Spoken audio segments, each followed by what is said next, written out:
중요한 저는 안 하면서 여러분들 하라 그러면 전 나쁜 놈이죠. 자, 이번에는 우리 433페이지에 대손세액 공제 변제 신고서를 볼게요.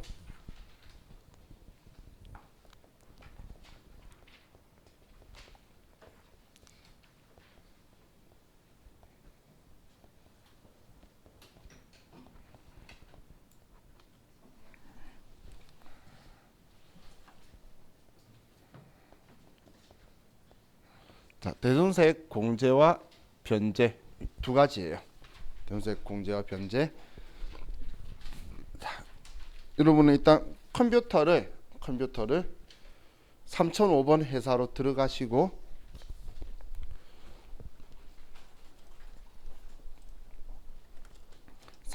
회사 들어가시면 우리 부속명세 원 위에서 두 번째 대손세액 공제 신고서라고 있어요.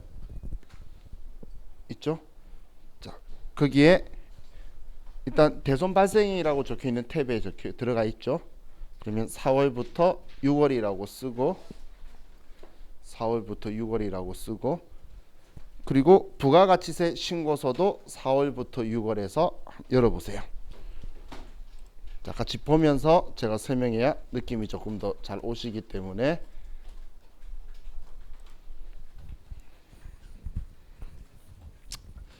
자, 첫 번째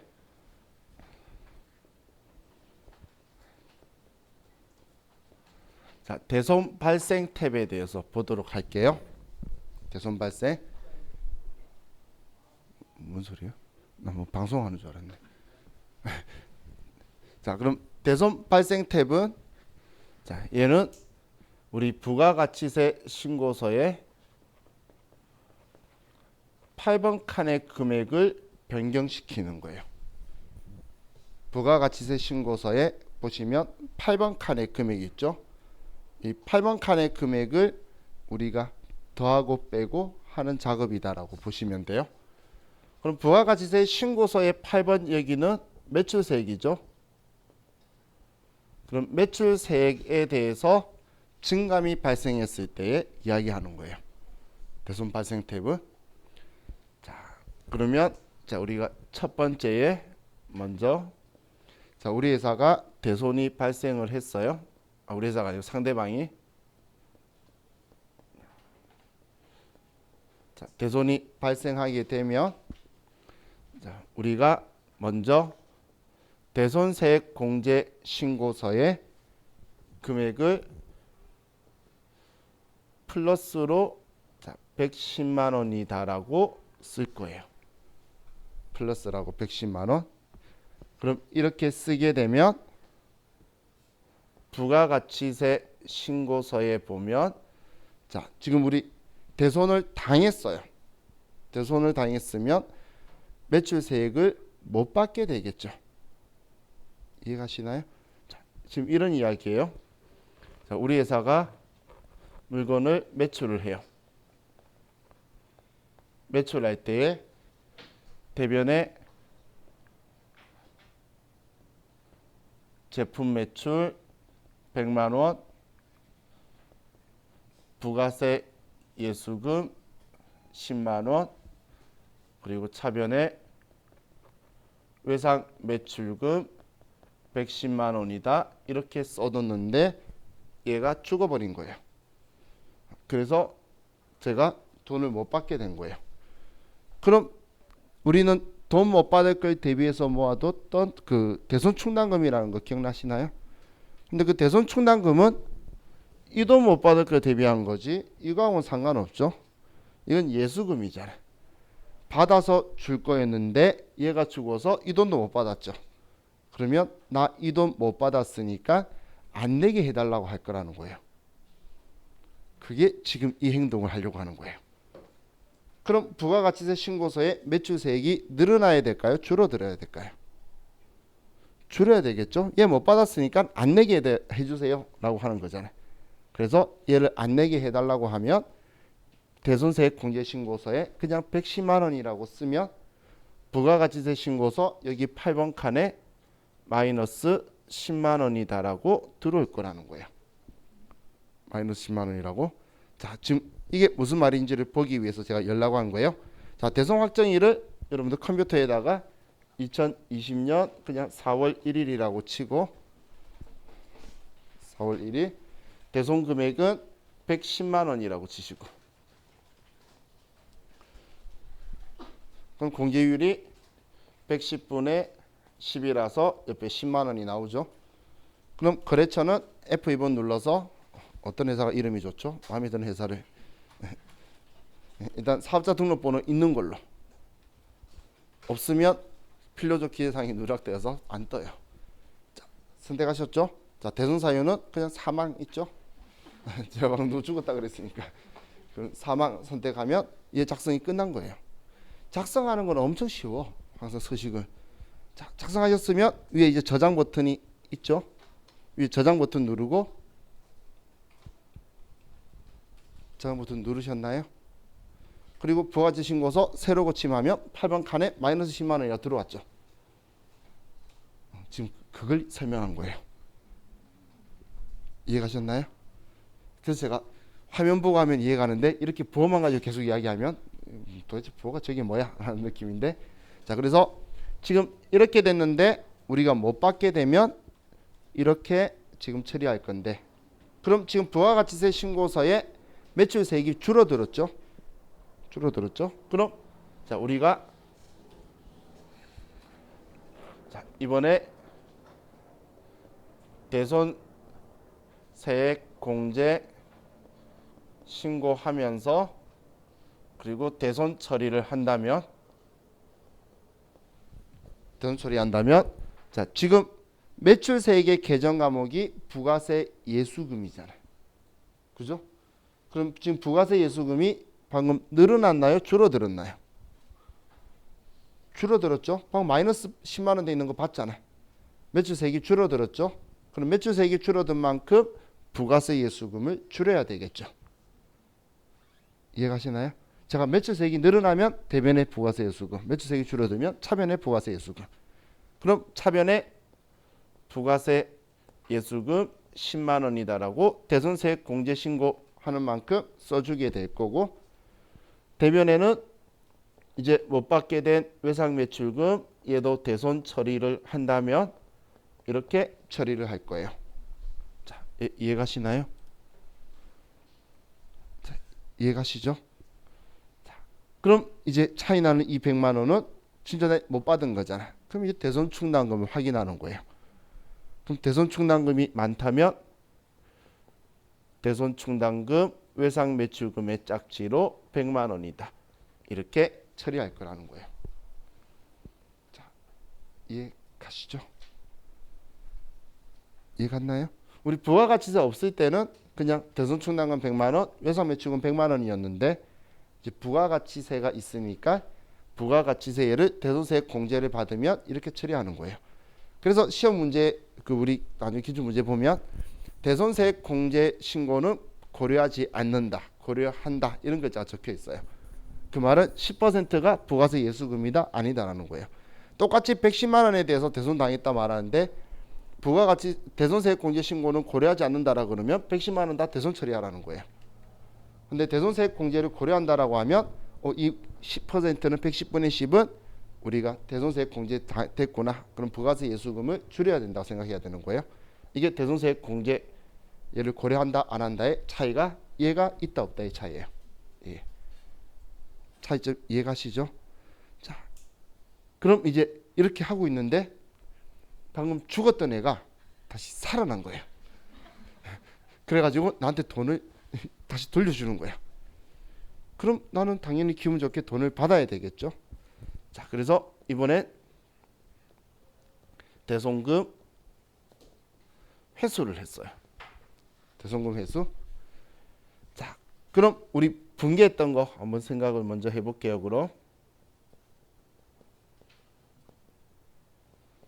자, 이때 제일 중요한 회계상의 사건은 뭐죠? 돈 받은 거라고 제가 항상 이야기하고 있죠. 그럼 돈 받으면 난 얼마 받아야 돼요? 110만 원 받아야지. 그래서 나는 110만 원을 받았어요. 자, 그럼 이제 대변에 우리는 올해 발생했다면 취소시킬 거고 올해 이전이면 대손 충당금 모아둘 건데 110만 원 받은 거 다 나 가지면 되나요? 이제 10만 원 다시 받았으니까 가져다 줘야 되겠죠. 처음에 받았으니까 가져다 줄게요 했다가 못 받았으니까 안 내게 해주세요. 다시 받았으니까 다시 낼게요. 그래서 대변에 부가세 예수금이 10만 원이 나와야 되겠죠. 그리고 나머지는 대손 충당금에 들어오게 될 거예요. 이해가셨나요? 그럼 지금 매출세액이 늘어나죠.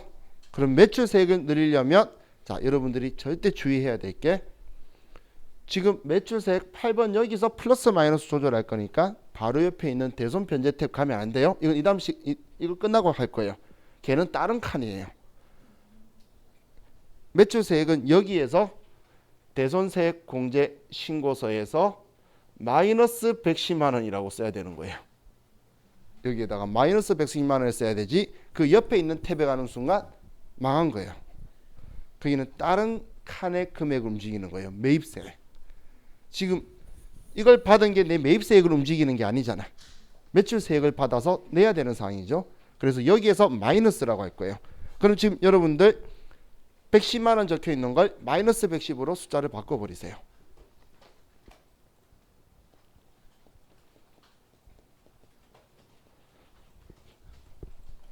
플러스 그 마이너스 110으로 바꿨나요? 뭐 끝에는 뭐 죽었다 사나도 그대로 그냥 죽었다 두고 저장하고 부가가치세 신고서에 다시 F12번 새로 고침하시면 8번 칸에 플러스 10만 원으로 바뀌어서 매출세액이 늘어나는 게 보이시죠? 그죠? 그럼 우리가 지금 매출세액이 부가세 예수금 가지고 하는 거는 매출세액은 대손 발생 탭에서 부호를 플러스 마이너스로 하는 거고 부가가치세 신고서에서는 대손 당했으면 내가 매출세액 못 받았으니까 매출세액을 줄여야 되겠죠. 당했으면 매출세액이 수출이고 이걸 받았으면 이제 내야 되니까 부가신고서에 플러스가 될 거라는 거예요. 그럼 지금 이 매출세액에 대해서는 대손 발생 탭에서 이렇게 부호를 움직일 거란 이야기예요. 자, 두 개 다 기억하셔야 돼요. 대손세액 공제신고서에서 대손 발생 탭에서 매출세액 가지고는 조정을 하는데 그런데 여기에서 플러스 마이너스로 한다. 근데 여기 부호를 먼저 생각하는 것보다는 우리는 자동으로 반영되니까 입력해 놓고 부가가치 신고서 보면 되잖아.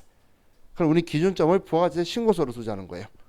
그럼 부가가치 신고서에서는 대손 당하면 매출세액 못 받았으니까 마이너스 빼야 되고 그 돈 받았으면 내야 되니까 다시 플러스로 들어올 거다.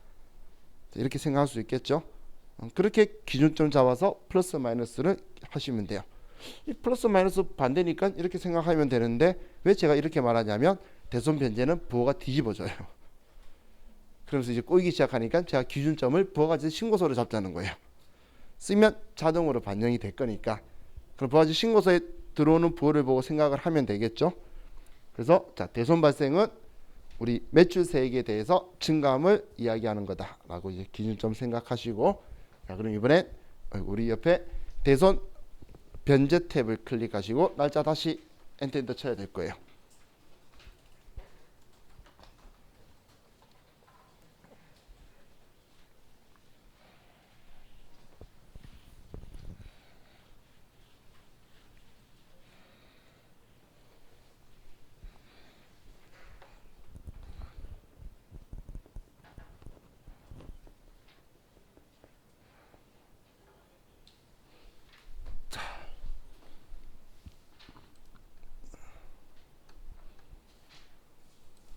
대손 변제 탭에 가서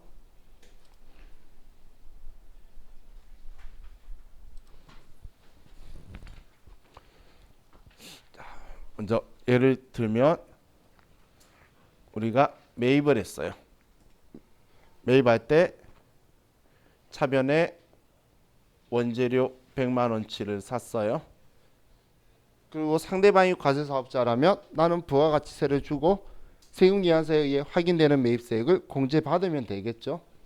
그럼 차변에 부가세 대급금 10만 원이다.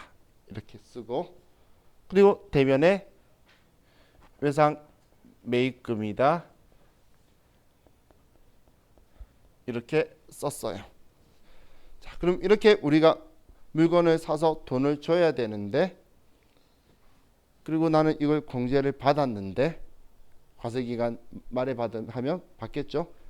그럼 난 돈을 줘야 되는데 갑자기 A라는 애가 죽어버린 거예요. 자, 슬프겠죠? 많이 슬플까요? 그런 생각하시면 안 돼요. 자, 어떻게든 심하게 슬프진 않겠죠. 그죠? 그럼 일단 나는 이런 생각 가져야 돼요. 이것 때문에 조금 덜 슬퍼지, 이것 때문에 덜 슬퍼하면 안 된다. 이건 내 돈이 아니죠. 그죠? 왜냐하면 나 아직 안 줬거든. 원래 이거는 부가가치세법한테 주고 돌려받아야 되는 건데 지금 주지도 않았잖아. 근데 나는 돌려받았죠. 그러면 이걸 다시 돌려줘야 될 거잖아. 무슨 말인지 이해가셨나요? 주고 돌려받아야 되는데 준 적이 없는데 돌려받으면 안 된다는 이야기예요. 그래서 돌려줄 거예요. 그래서 대손 변제 탭은 매입세액 중에, 자, 우리가 부가가치세 신고서의 14번 칸에서 14번이 그 밖에 공제 매입세액의 오른쪽 아래에 보면 47번 칸이 있어요. 47번에 변제 대손세액이라고 있죠. 오른쪽 아래에 보시면 찾으셨나요? 그 칸의 금액을 좌지우지하는 탭이에요. 그래서 제가 회수했는데 여기 탭으로 가버리는 순간 엉뚱한 곳에서 하는 거라고 이야기한 거예요. 매출세액을 회수했을 때 여기로 가면 안 된다는 게, 여기는 전혀 엉뚱한 곳이죠. 그래서 자, 얘는 지금 이제 매입세액 가지고 이야기하는 거예요. 공제되는 매입세액을. 그럼 지금 얘는 매입세액 공제를 받으면 안 되는 상황이죠. 자, 그럼 상대방이 대손이 발생을 했어요. 상대방한테 대손이 발생을 해서, 자, 우리 회사는 대손세액 공제 신고서에 금액을 쓸 건데 공제 받으면 안 되죠. 그러면 여기에 마이너스 110만 원이다라고 쓸 거예요. 마이너스 110만 원. 그렇게 하면 부가가치세 신고서에는 마이너스 10만 원이 47번에 들어올 거예요. 자, 이번에도 우리 똑같이 그냥 아무 날짜 2020년 2월 1일이라고 치세요. 지금 4월부터 6월이라고 위에 쓰셨죠? 그러면 이제 2월 1일 금액 마이너스 110만 원이라고 쓰고, 마이너스 110만 원, 그리고 뭐 사유는 그냥 사망, 거래처는 있는 걸로 해서 다 하셨으면 저장 버튼 누르고, 그리고 부가가치세 신고서에서 새로 고침하면 마이너스가 되어서 공제되는 매입세액이 줄어들게 되죠. 보이시나요? 오케이. 자, 그렇게 처리가 될 거라는 거예요. 이해가시죠? 자, 그럼 우리는 이렇게 처리가 되면 공제 이제 안 받는다고 했잖아요.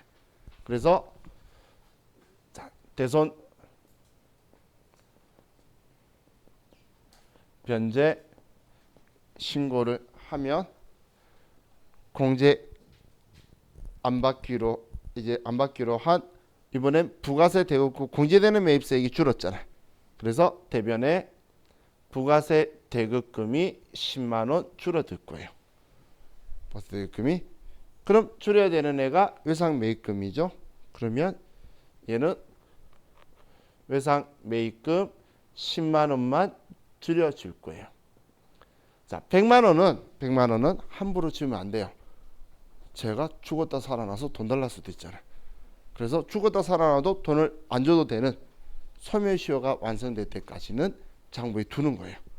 제가 어떤 상황이든 간에 걔가 달라 그래도 내가 버스 지나갔으라고 말할 수 있는 타임까지는 장부에 두는 거예요. 그럼 이렇게 이제 우리는 부가가치 신고서에 이번에 공제되는 매입세, 얘는 지금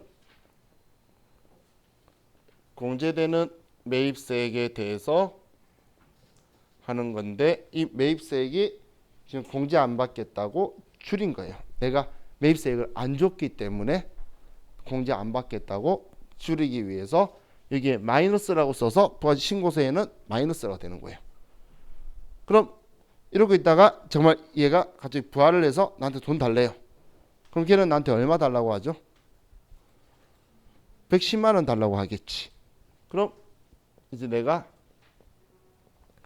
대손금을 상환을 해요. 그럼 나는 상대방에게 110만 원을 지급을 할 건데 내장부에 외상매입금은 잔액이 얼마만 남아있죠? 100만 원만 남아있겠죠? 10만 원 지웠잖아. 그죠? 그럼 차변에 외상매입금 100만 원이다 이렇게 쓰고 그럼 차이나는 이 10만 원은 어떻게 해야 되죠? 이제 진짜 줬으니까 주고 돌려받아야지 매입세. 이해가시나요? 줬으니까 주고 돌려받아야 되는 그 매입세액을 우리는 부가세 대급금이라고 하죠. 그럼 이제 내가 돌려받아야 될 매입세액이 늘어났으니까 자 이번에 대손금을 상환을 하면 자, 대손세액 공제 신고서에서는 이번에 플러스로 금액을 쓰면 그럼 부가가치세 신고서에는 플러스로 10만 원이 들어와서 공제되는 매입세액이 늘어나는 효과가 나올 거예요. 자, 그럼 대손세액 공제 신고서에 마이너스 110 썼던 걸 플러스 110으로만 바꾸고 저장하시고 부가가치세 신고서를 열어보시면 걔가 플러스가 되어서 금액이 늘어난 게 공제되는 매입세액이 나에서 늘어난 게 보이시나요? 10만 원만큼 그렇게 처리가 될 거란 이야기예요. 자, 이해가시죠? 그럼 우리 부가가치세 신고서를 기준으로 얘를 생각했을 때는 내가 매입세액을 안 줬는데 상대방이 대손이 발생했으면 공제받으면 안 되잖아. 그래서 매입세액 공제받으면 안 되니까 마이너스라고 들어와야 되고 내가 이걸 뒤늦게라도 줬으면 공제받아야 되니까 플러스가 나와야 된다고 생각하라는 거예요. 부가가치세 신고서를 기준으로 얘를 바라보는 거예요. 부가가치세 신고서를 기준으로. 자, 이해가시죠? 자, 이게 우리 일단 컴퓨터상의 부호 서식 지금 우리 교재에서는 433페이지에 네모박스 처리되어 있는 걸 제가 우리 컴퓨터하고 보면서 이렇게 정리해 드린 거예요. 자, 근데 여기에서 자, 이 부분 좀 볼게요. 자, 이제 끝난 거예요. 자, 이렇게 샀어요. 근데 제가 이걸 공제 받았다라고 이야기했죠. 이게 뭐 예를 들어 6월 달이었어요. 공제 받았어요. 근데 7월 달에 얘가 죽었어요. 그러면 다시 뱉어야 될 때 지금처럼 하는 거예요. 그런데 아직 내가 부가가치세 신고를 하지도 않았는데 얘가 죽었어요. 그럼 우리 굳이 이렇게 할 필요 있을까요? 처음부터 공제 안 받으면 되잖아. 그죠?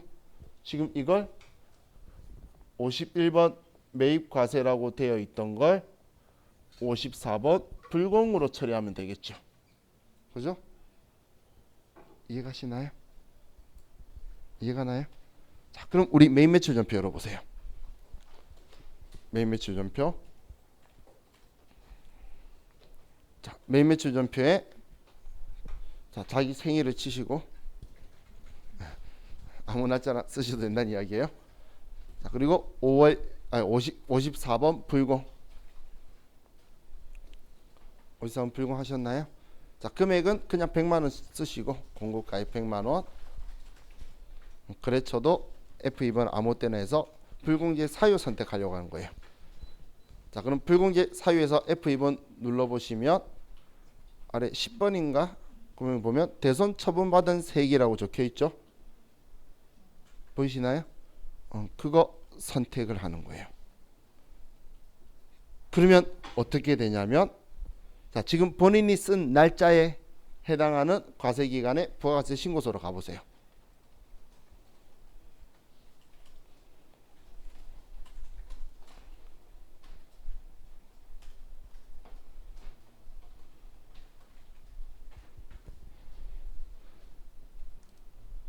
가셨나요?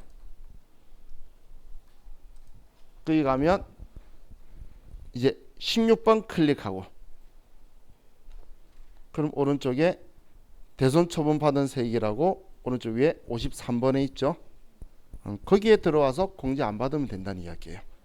이번 신고 기간 안에 일어나면 굳이 대손 세액 공제 신고서 이거 쓸 필요 없이 그냥 불공으로 처리해버리면 끝나는데 과세 기간이 넘어버려서 그런 일이 발생했을 때 지금 얘를 쓰는 거예요. 내가 이미 공제 받았는데 상대방한테 돈 줄 수 있는 상황이 이제 안 되는 경우에 그때 이걸 쓰는 거지. 이번 신고 기간 안에 다 일어나면 그냥 공제 안 받겠다고 얘 과세 이용 전환시켜서 세무계산서 받았으니까 어떻게든 신고는 해야 될 거잖아요. 신고하면서 처음부터 공제 안 받으면 돼요. 이해가시나요? 왜냐하면 지금 이 지점에 대해서 문제가 나올 때 그래서 이렇게 표현을 해요. 이렇게 처리했다라고 표현을 안 하고 우리 매입세액 불공제 처리하였던 매입세액을 금일 상환하였다고. 그게 지금 이렇게 처리한 걸 이야기하는 거예요. 공제 안 받고 대손 처분받은 세액으로 해서 이걸 그냥 공제 안 받았는데 지금 얘 줬으니까 이제 받아야 되는 상황으로 바뀌었죠.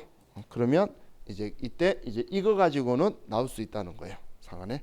그럼 이거 나올 때 표현할 때 위에 거를 무슨 불공제야 라고 생각하실까봐 그게 지금처럼 그냥 매입세액 공제를 안 받은 상황으로 처리해뒀다라고 이해하시라고 그 상황을 설명을 드린 거예요. 자, 그럼 우리가 대손세액 공제 해주는 건 무작정 돈 못 받았다고 해주는 게 아니에요. 무작정 돈 못 받았다고 해주는 게 아니에요. 자, 다음 페이지 434페이지에 가면 이제 대손 확정 사유라는 게 있죠.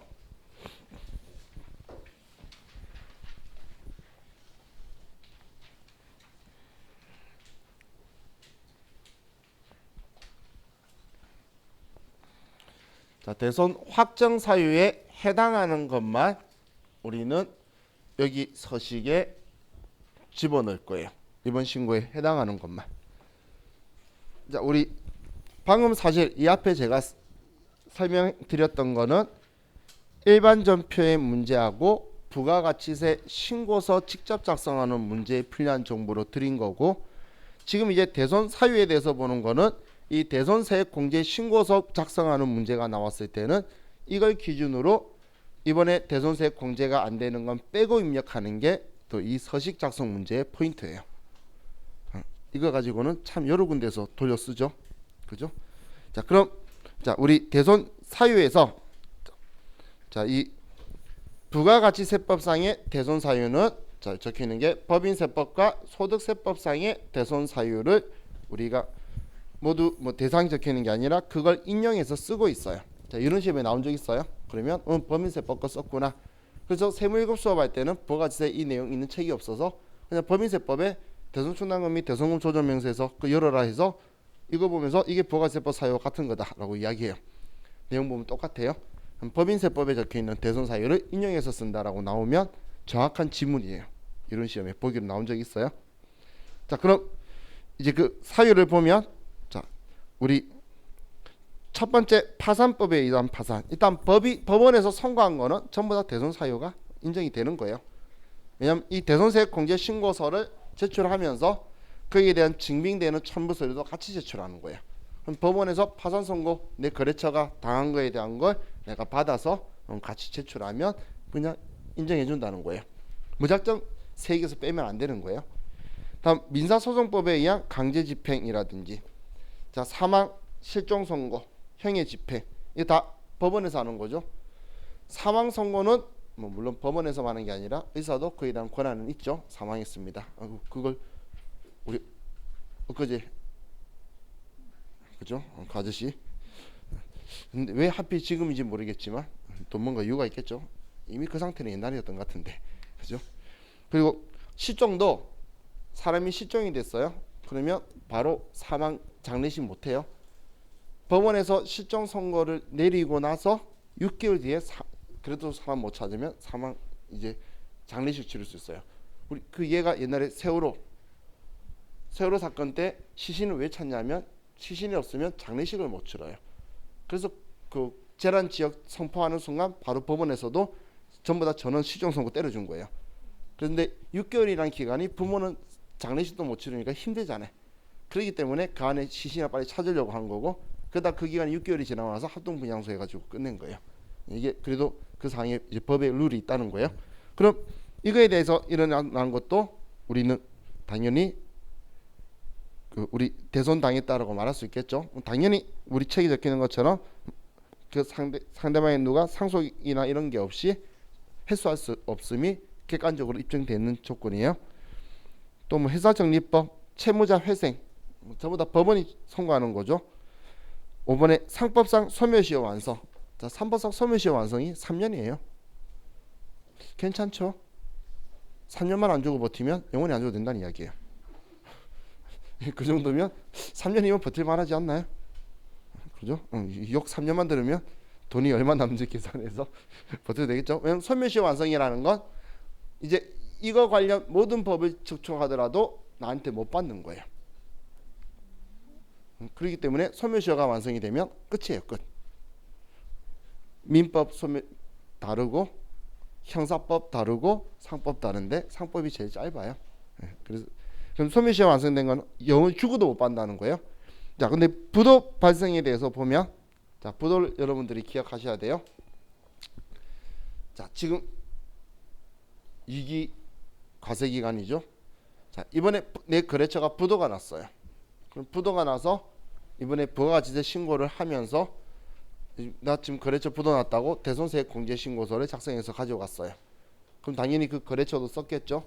그럼 과세관청은 이걸 받아봤을 때에 그 거래처가 진짜 부도가 난 곳인지 확인하는 작업이 필요하겠죠. 그죠? 그럼 과세관청은 엄청 업무가 과중되고 많을 거예요. 과세관청 입장에서는. 그런데 이걸 6개월 지나서 그 다음 과세기간에 가져가면 과세관청이 특별히 확인을 할 필요가 없어요. 왜 그럴까요? 왜냐하면 이번 부가가치세 신고 안 하면 걔 잡으러 갔다 올 거거든. 갔다 오면 걔가 부도 난 걸 다 알아요. 그러면 세무서 리스트에 그게 다 정리가 되어 있겠죠. 그렇기 때문에 이번에 부도 난 거는 모르잖아요. 근데 이번 신고 안 오니까 당연히 그 담당자가 가서 확인하고 그에 대해서 전산이 다 들어올 거니까 이번 신고 기간 말고 이 다음 신고 기간에 가지고 오라는 거예요. 그래서 부도가 발생한 날로부터 6개월 뒤 과세기간, 그러니까 이번 신고 기간에 발생한 거면 과세기간에 발생한 거는 가지고 오지 말라는 거예요.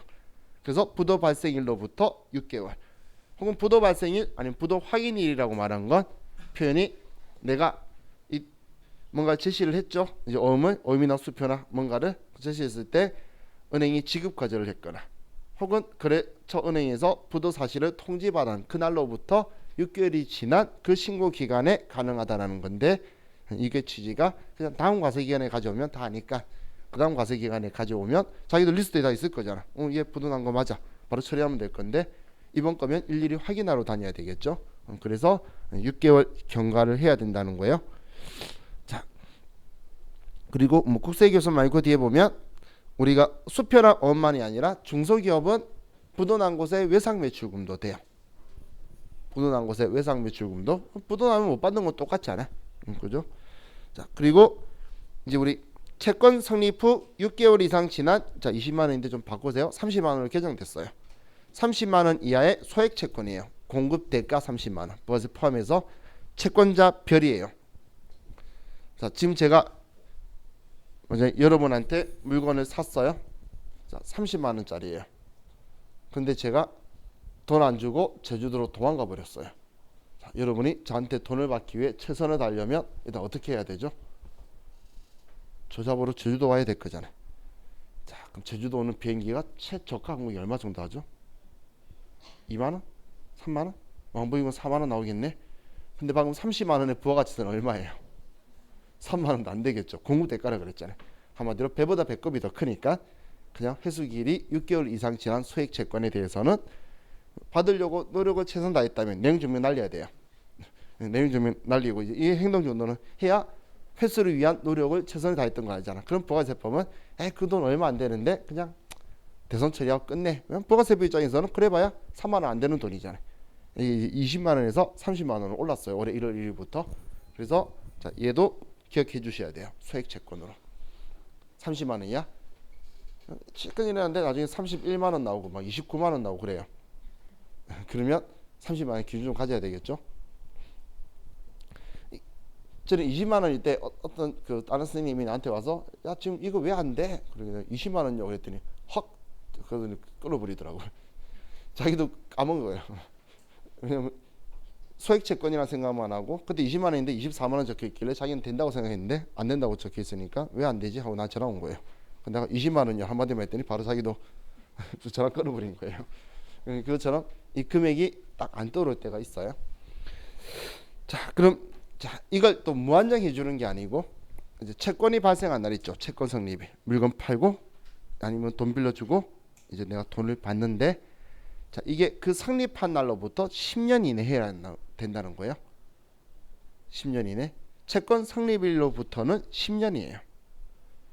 부도 발생일로부터는 6개월인 거고 자 채권 성립일로부터 우리 과거에 제가 5년 적히는 거 10년으로 바꾸세요라고 했던 애가 있었어요. 우리 책 중에 부가가치세가 혹시 기억나나요? 과세 표준에 공제하지 않는 것. 그래요. 거기 보면 적혀 있어요. 제가 얘 오버했네요. 그러면서 근데 얘 오버해서 썼는데 쓸 거면 10년으로 바꾸지라고 했던 그 문구가 지금 이 문구예요. 그게 대손금이라 적혀 있었거든. 과세 표준에 공제하지 않는 것에 대손금, 판매장려금, 하자보증금 있었잖아요. 그때 그 대손금에 이런 표현이 적혀 있었는데 이게 채권 설립일로부터 1년이 지난 과세 기간까지는 신고해야 된다는 거예요. 그게 지나면 너무 오랫동안 안 가지고 와서 뒤늦게 대손세 공제 이거 왜 하니? 그런 취지로 이렇게 만든 거예요. 근데 앞에 5년이었는데 올해 왜 10년으로 바꿨냐면 5년 하니까 소송 한번 하면 기간이 지나버려서 대손세 공제를 못 받는 거예요. 그것 때문에 정말 부당한 사람도 너무 많은 거예요. 그러다 보니까 이제 이런 일이 발생을 이제 이렇게 개정이 됐다라고 보시면 돼요. 자, 그럼 우리 대손세 공제 신고서에 대해서는 벌써 27분이네. 자, 몇 가지만 이따 쉬었다가 더 설명드리고 바로 실기하면 지금 이 내용 가지고 찾는 것만 하는 거예요. 그렇게 보시면 돼요. 자, 쉬었다 합시다.